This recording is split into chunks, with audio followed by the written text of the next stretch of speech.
எப்படிப்பட்ட அறிவு? சுட்டி அறியக்கூடிய ஏகதேச ஞானத்தை பெற்றிருக்கக்கூடிய உயிர்கள். ஏகதேச ஞானத்தை பெற்றிருக்கக்கூடிய உயிர்கள். ஏகதேசமாவது ஒரு நேரத்தில் ஒன்றைத்தான் அறியும், மறந்து மறந்து அறியும்.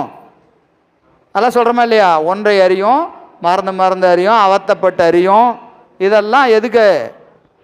ஏகதேச ஞானத்திற்குரிய இலக்கணம். சரிங்களா? எனவே சுட்டுணர்வு ஆகிய பிரபஞ்சம் இது உயிர்கள். இந்த பதி யாரு?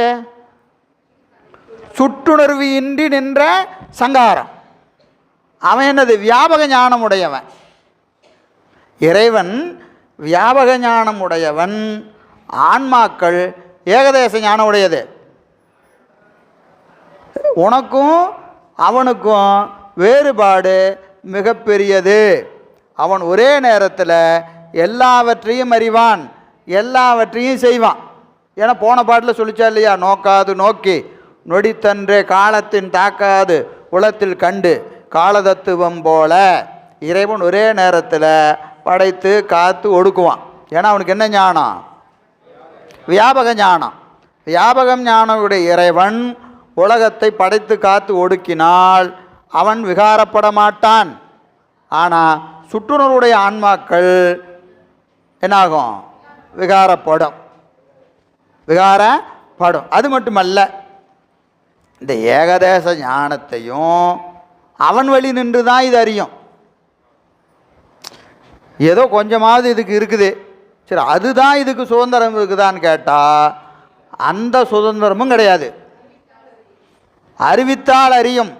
அறியறதே இதுக்கு அறிய தெரியாது, அறிவித்தால் தான் அறியும். சரி அதையும் யார் அறிவிக்கணும்? அவன் தான் அறிவிக்கணும்.